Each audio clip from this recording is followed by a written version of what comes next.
The Athletic polled anonymous NFL executives and coaches, and they came to the conclusion that Jim Harbaugh was the best hire in this year's head coaching cycle, and they're absolutely right. You are Locked On Chargers, your daily podcast on the Los Angeles Chargers, part of the Locked On Podcast Network, your team every day.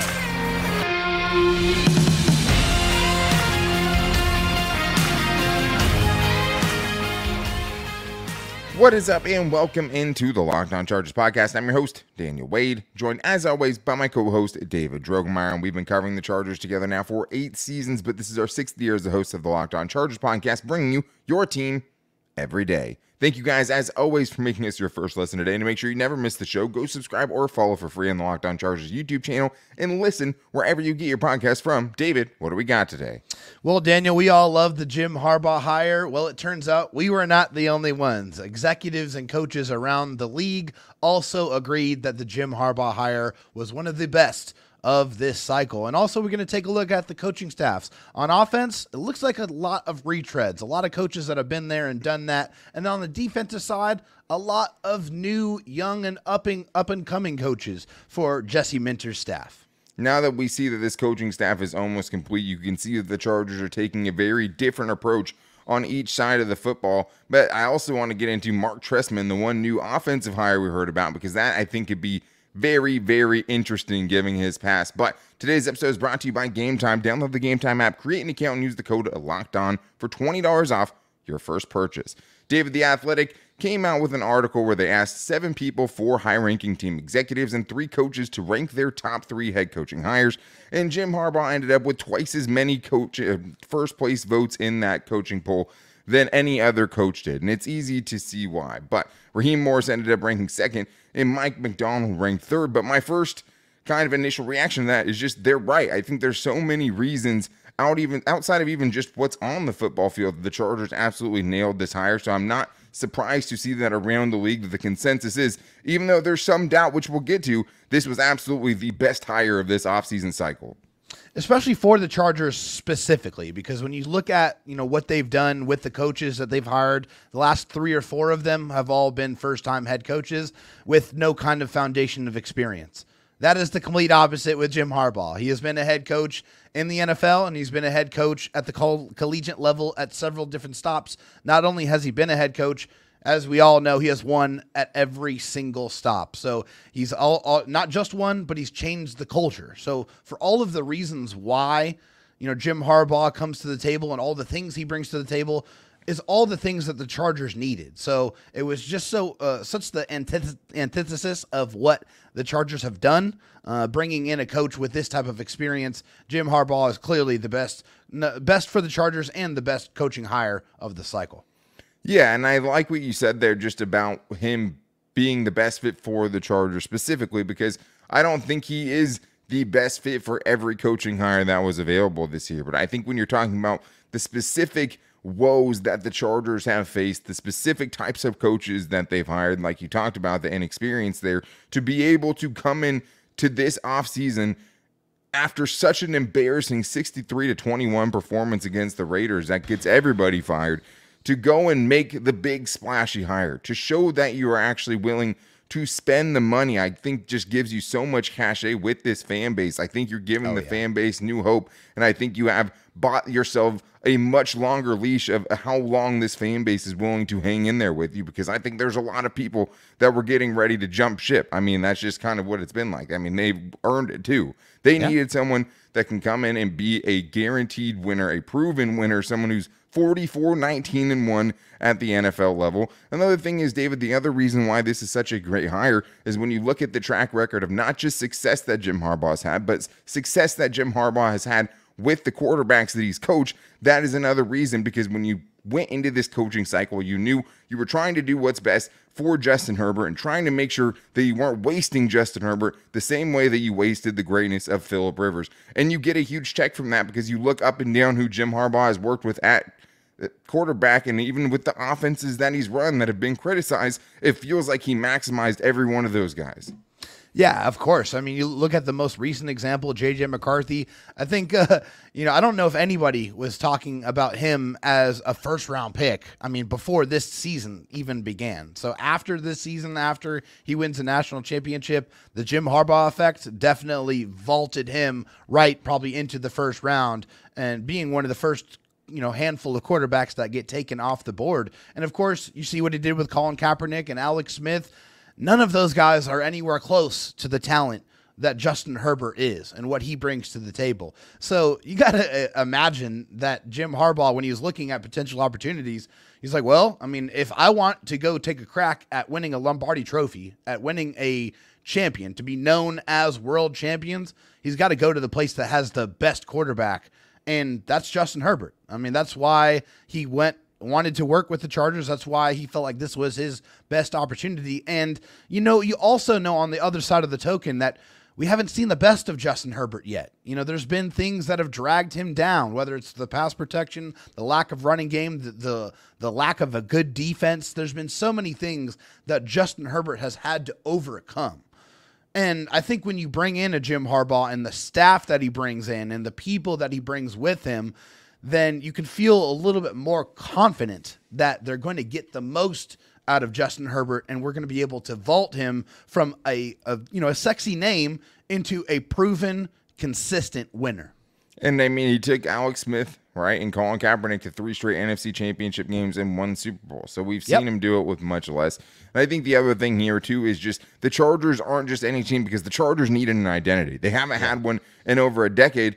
I mean, I'll take that back. They had one last year, and it was the team that wasn't coming through in the fourth quarter, the team that couldn't get things done late, the team that had a terrible defense. They've had many identities, and the main thing has been charging, and you're getting a guy who exercised a lot of those demons through his, making his way through the college football playoff, taking out Nick Saban, winning the national championship, an excellent record in 1-score games in his time at Michigan, and someone that brings an identity, brings a certain level of intensity, brings a certain level of physicality that I think the Chargers desperately need because they haven't had that since the mid-2000s, and I think that's way, way too long. You know exactly what the identity you're getting with Justin Herbert or with Jim Harbaugh is.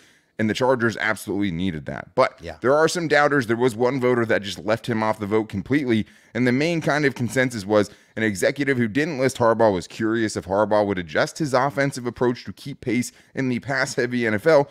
And David, I understand why there would be some reservations because getting someone like Jim Harbaugh, even a proven winner, definitely still comes with some baggage. Yeah, it does. I mean, and there's been other comments out there about how, what he brings to the table from a personality standpoint, the quirkiness and all of that stuff. I don't care about some people the wrong way, too, right? Yeah. Which could be good. Yeah, it could. Exactly. Sometimes you kind of need that. You got to bring those people out of their comfort zone. That's where you're going to see the most growth. And I think, that's what Jim Harbaugh is going to bring to the table is he's going to have a lot of those uncomfortable conversations. He's going to have to exercise the Chargers' demons, all of the negativity, all of the losing, because that's what this culture has been. So he's going to have to do that. And, that's, it's definitely not going to be easy, but you bring in somebody who's done it and done it consistently. That's Jim Harbaugh. So I think, everyone knows that, the calling card is going to be a physical run kind of first offense. But hey, coming back to the NFL, this version of the NFL, he knows what he has at the quarterback position, but he also knows that a good running game is going to be able to protect that quarterback and put him in more advantageous positions. So, I mean, are there some worries about the offense and whether they can kind of put him in the best position to use that rocket arm and the passing concept part of it? Sure, there's some of those reservations out there, but I think when you kind of look at the staff that's been put together and all of the people that are in place, I think that picture starts to become a little bit more clear about how they feel like they're going to be able to kind of fill those deficiencies and kind of, match that up to where they have a full and complete offensive staff. Yeah, I mean, they're really zigging when other teams are zagging. Greg Roman does have a very run-heavy approach. Michigan had a run-heavy approach. That is something that comes along with Jim Harbaugh, if that's what he's trying to do, or if he mostly was trying to maximize the players he had on those rosters, which is all still yet to be seen. And I think, yes, there is a chance that the Chargers and all of this doesn't work out, right? But what they're doing is spending the money to make sure they have the best chance. And I think doing things a little bit differently is going to shock a lot of the teams that they play. And I think it's going to be very successful when you have that kind of philosophy, and also someone like Justin Herbert pulling all of the strings and pushing all of the right buttons, I think is something that has a lot of potential. But another part that I like is they actually brought in a new senior offensive assistant, and it is Marc Trestman, which might seem like a huge red flag, but I think there's a lot of reasons to be positive about it, and we're going to get into that coming up right after this. I do need to tell you guys that today's episode is brought to you by BetterHelp. Sometimes we all need the opportunity to get something off our chest, big or small, and certain things can really start to get to you, and it's important that you let it out, especially to someone who's unbiased on your life. So today I want to talk about how I really feel about something, and you might even be thinking about the same thing this week. For me, this week, it starts with the free agency period that is coming closer, and I'm finding myself unnecessarily pessimistic about signings because of Tom Telesco and signings like Orlando Franklin to Travis Benjamin or Brian Bulaga to J.C. Jackson. Don't make me bring up Donald Brown or Griff Whalen, right? These traumatic signings have doomed many Chargers seasons, but there is hope now, and therapy can be different for everyone, but most of us have bigger problems than our favorite sports team, and why it's important to get things off your chest every once in a while. If you're thinking of starting therapy, give BetterHelp a try. It's entirely online, designed to be flexible and suited to your schedule. Visit BetterHelp.com/LockedOn to get 10% off your first month. That's BetterHelp, HELP.com/LockedOn. David, the Chargers made some new hires as they kind of fill out their coaching staff, and now we basically see the complete picture because they did announce more offensive names that are going to be on the staff, and we've talked about most of them, but the one that popped up on Wednesday that we hadn't seen before is them hiring former Bears head coach Marc Trestman, and that to me was very interesting, and as I started to dig into Marc Trestman, I think I liked him more than I thought I originally would. This is someone that has a ton of experience at the NFL level, and now gets to work with Marcus Brady. And what we assume Marcus Brady's role is going to be is developing the pass concept as the pass game coordinator that this team's going to run and try to pair with Greg Roman's offense, right? That's what we think it's going to be. And now you have someone like Marc Trestman in the mix, and I think, David, he is a very, very interesting guy to throw in here, and I like the move a lot. I mean, I just love the level of experience that he brings to the table, and it's not just in the NFL as well. I mean, this guy is probably the Bill Belichick of the CFL, right? The Canadian Football League.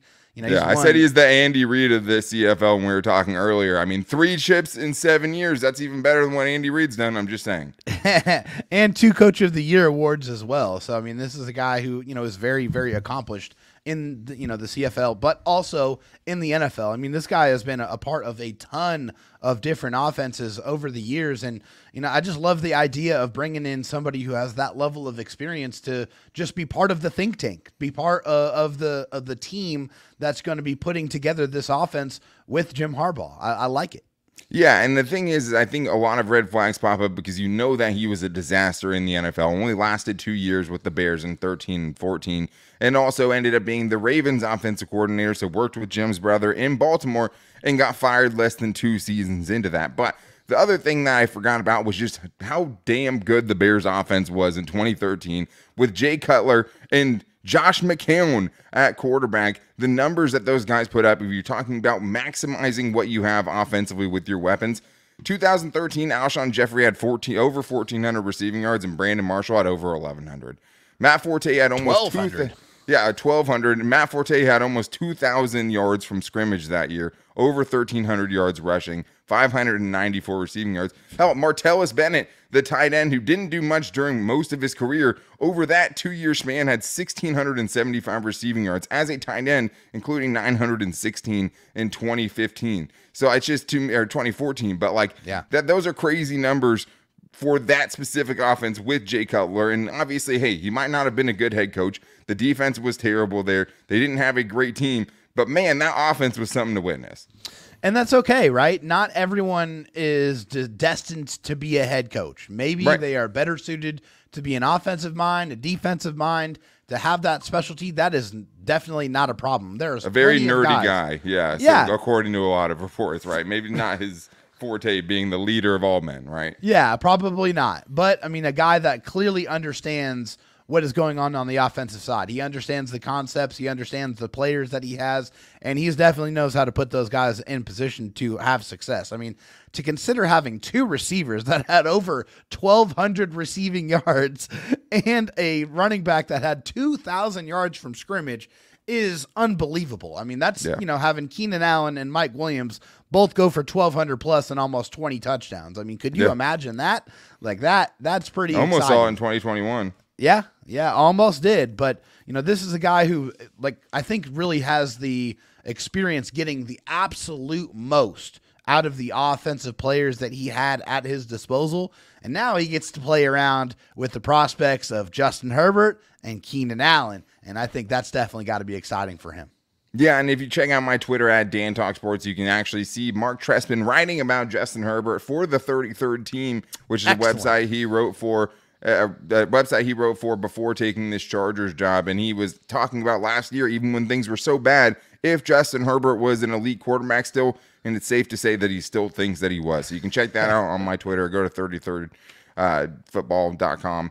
But you can tell he knows what he has, right? He was raving about the intangibles of Justin Herbert, and even when you look at his latest failure at the NFL level, because it's been 7 years since he's been there, he failed with the Ravens as their offensive coordinator, getting fired less than 2 seasons in. But his first year, right, the leading receiver was Kamar Aiken, and the leading rusher was Justin Forsett.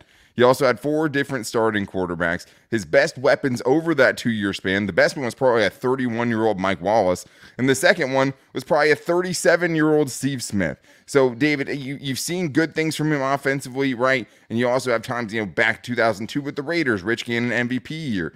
Best passing attack with the Niners in 1995. This guy has done it, and even some of the failures are more explainable when you look into them. Right. I mean, you can't just look at the years and that he coached and said, well, man, that was an unmitigated disaster. There is context in there. You have to take that into account. And, he was dealing with a bit of a dumpster fire there in Baltimore, trying to make the most out of what he had. And that's really hard to do. I mean, we haven't seen it as Charger fans because we've been really blessed with the consistency at the quarterback position. But before Lamar Jackson came around, there was a lot of unsteady and just a lot of unknown at the quarterback position. They just didn't Joe Flacco know wasn't very good. Who was going to be the guy. Yeah, exactly. So they had to try to find that consistency. And when you don't have it, the offense isn't going to look very good. I mean, it just doesn't matter who you are and what you bring to the table. So, I mean, I think he's definitely made the most out of the opportunities that he's been in when it wasn't the most advantageous situations, but when he was put in, and he was a part of those really good teams, you saw the output, and I think you saw that more on a more consistent basis with Marc Trestman. And it's still not going to, beat the Chargers of the Chargers having a super old and kind of retread offensive coaching staff, right? Like we talked about, and potentially having an archaic offense. But this guy has always kind of been at the cutting edge of offense and been willing to adapt and kind of change things up, and has had a ton of successful offenses. And it feels like it is a fair criticism to wonder. We wondered with Greg Roman too, and we also said, hey, at the end of the day, you just have to trust Jim Harbaugh's vision, because like Daniel Popper told us, right, this is going to be Jim Harbaugh's offense. These are the guys that he trusts to put it in place. And I think what they're really hoping for here, David, is that they can get some sort of Frankenstein's monster between Greg Roman being able to fix the offensive line and the rushing attack, and then Marcus Brady, the pass game coordinator who has ties with Marc Trestman in the past. He is Marc Trestman's his mentor, basically. Their pass concepts coming together with Greg Roman's rushing concepts and protection. And yeah, it's risky, but I think there's a good chance that it actually works, especially with Justin Herbert. That Frankenstein's monster could be risky. It could also be awesome. Absolutely. I mean, hey, no risk, no reward. But when you see all of the elements that are put in place here, I mean, it has the potential to be something superhuman, to be something unbelievable, to be something that, that we haven't seen. And I think, you understand the vision. And I think that's one of the things that's exciting for me is, you have all of the elements there to where you feel like they could really maximize the passing game, and they really will get the most out of the running game, and they're going to put Justin Herbert in more positions to where he's not going to have to handle and do everything himself. I think the vision is there, and I hope we all get to see that vision come to reality and definitely be able to see that unfold, because if it does, my goodness, watch out. And how Jim Harbaugh goes down in the annals of Chargers coaching history is going to also have to do with how he adjusts if things don't work, right? How much time do you give it? How do you try to kind of twist things and augment them to work better, to modernize the offense a little bit more, right? And those are all things they're coming up with something right now and a plan for that. So we'll see how it happens. But as we now see this coaching staff pretty much complete offensively, a ton of experience, a ton of guys with experience with the Ravens offense, offensive line coach, their offensive coordinator, guys with ties to the Ravens. And then you also have the Marcus Brady and also the Marc Trestman part of the tree as well. So tons of NFL experience on this side. And yes, they've all failed at some point. So I understand the criticism, right? But they haven't failed under Jim Harbaugh. And that's what you're hoping can change. And all of them have had some bright moments and some things they've really brought to the table, ways they can improve the offense as well. So I think there's a lot to like and some reasons to be skeptical. But it should be a lot of fun as we see it play out. The defensive side of the ball, the Chargers have taken almost the completely opposite approach, where basically they're leaning totally towards young dudes, defensive innovation, new things, and basically on, just taking the whole Michigan defensive coaching staff and bringing them to the NFL with him. And I think that continuity is great. We're going to talk about that coming up right after this.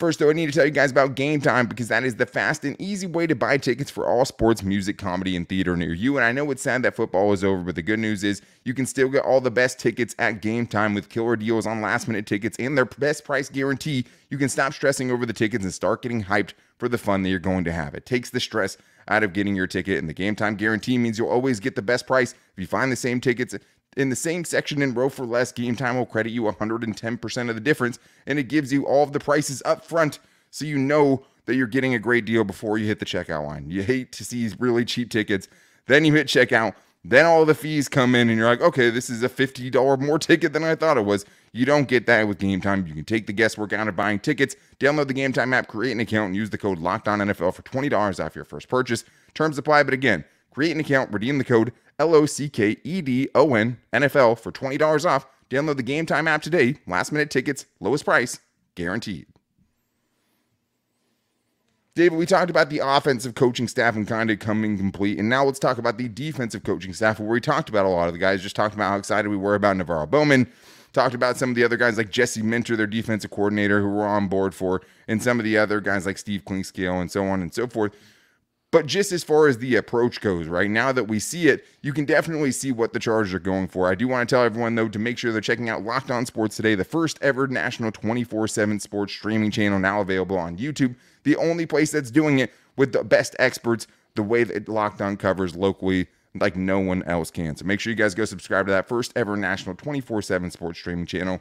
The defensive staff is this, David. We know that Jesse Minter's in charge of the defense as a defensive coordinator, but guys, we haven't talked about like defensive line coach Mike Elston, defensive backs coach, we talked about Steve Clinkscale, but not safeties coach Chris O'Leary, senior defensive assistant / Jesse Minter's dad is on the staff now with Rick Minter, and they also have defensive assistant Dylan Roney. But I'm more interested in just what the philosophy was here, and it just feels like the Chargers are sacrificing some of that NFL experience that we saw on the offensive side for a more innovative approach that they're running in college.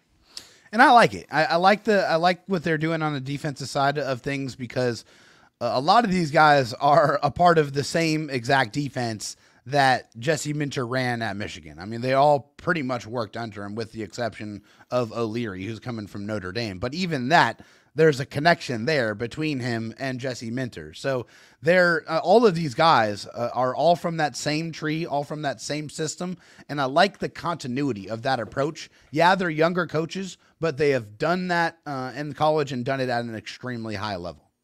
Yeah, and I think that the continuity part's huge. I mean, I think the other thing is just, hey, they want to be on the cutting edge defensively. This is not just a standard, hey, cover 3 Gus Bradley type of defense. This is a guy who's switching things up. This is a guy in Jesse Minter who took the Michigan defense from Mike McDonald and made his own tweaks to it and ended up leading the best scoring defense in college football last year, right? And they have a ton of experience. It just all comes from the college level. So this is another thing for me that's a pretty risky proposition, but it worked great in college. And obviously, when you see what the results were of Michigan's defense and how they stifled teams like Alabama and Ohio State, especially Washington, who was tearing everybody up towards the end of the year, you see why it would be so appealing to want to bring all of those guys with him. But to bring as many guys with him is, I think, something that is very surprising to have them find that kind of continuity. Because when you're looking at it, right, Jesse Minter, Rick Minter, Steve Quickscale, Mike Elston, Dylan Roney, all of these guys were the Michigan defensive coaching staff. You talked about another one that we were going to get into, right? Chris O'Leary, the Chargers' new safeties coach, a guy that worked with Kyle Hamilton, worked with their Rovers, with Jeremiah Owusu-Koramoah, a guy we've broken down on this show before. But he was actually with Jesse Minter at Indiana State playing receiver for Jesse Minter's team, and then came on later, a couple of years later, at Georgia State, where he became Jesse Minter's safety coach, and then went to Notre Dame to have that 6 years there. So that kind of continuity, I think, is so important, David, because when we look back to the Brandon Staley part of things, it wasn't there. And that's what's so surprising looking back at how we didn't see the red flags in that, because they're bringing a kind of complicated defense to the NFL level, right? Yeah. They have a bunch of guys who have been working in this defense for several years and have been installing it. When Brandon Staley was hired to be the Chargers defensive head coach as a defensive coordinator, defensive guru type of coach, he didn't bring a single Rams defensive coach with him in his first year. So he had a bunch of guys who weren't running the Brandon Staley defense, installing the Brandon Staley defense, and we saw that affect them over 3 years. A complicated defense, guys that don't really know how to install it, something getting lost in translation, and the results being what they were, which were terrible. That, I think, is huge for this team. Yeah, I think we romanticized a little bit with Brandon Staley after the press conference. I think we were, fully bought in because, Brandon Staley was a great orator. I mean, he was a guy that could definitely, capture a room with the way he was able to speak.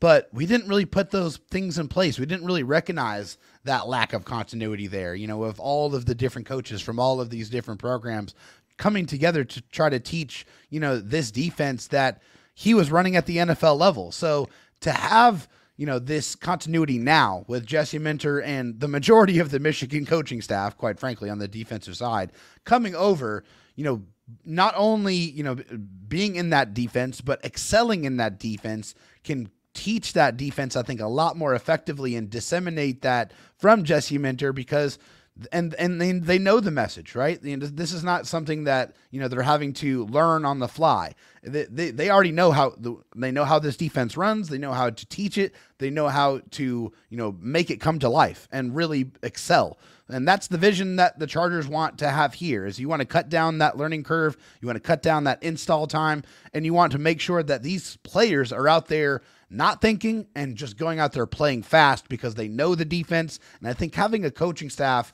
that has already excelled with this defense and can teach it, I think is going to pay immediate dividends for the Chargers learning a completely new defense in, yet another year. Yeah, I think it really helps them, figure things out more quickly for sure. And I think when you see just all of the connections, Rick Minter, Jesse Minter's dad, but also someone who was at Michigan as a defensive analyst the last couple of seasons and had to become their interim linebackers coach.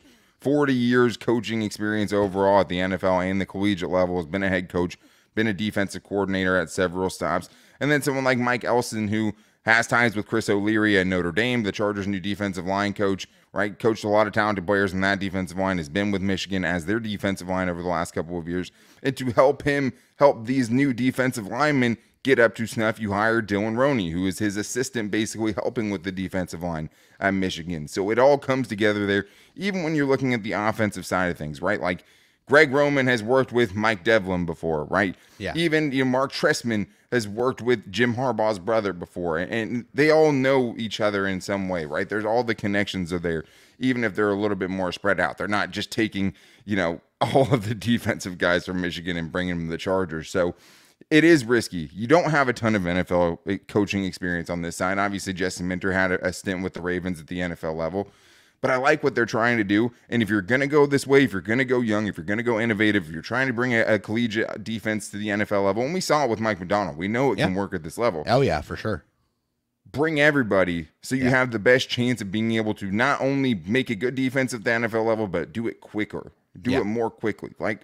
I think it's such a good approach to it. I'm excited that they're trying to be on the cutting edge of the defensive side of things here, especially with how underwhelmed we were in the years past. But at least you're seeing some of the red flags from Brandon Staley aren't following Jim Harbaugh. And maybe he's learning from some of those mistakes of Staley's past, right? And so I think there's a lot to be excited about with this coaching staff now that we're kind of seeing the full picture All-star of it. staff, baby.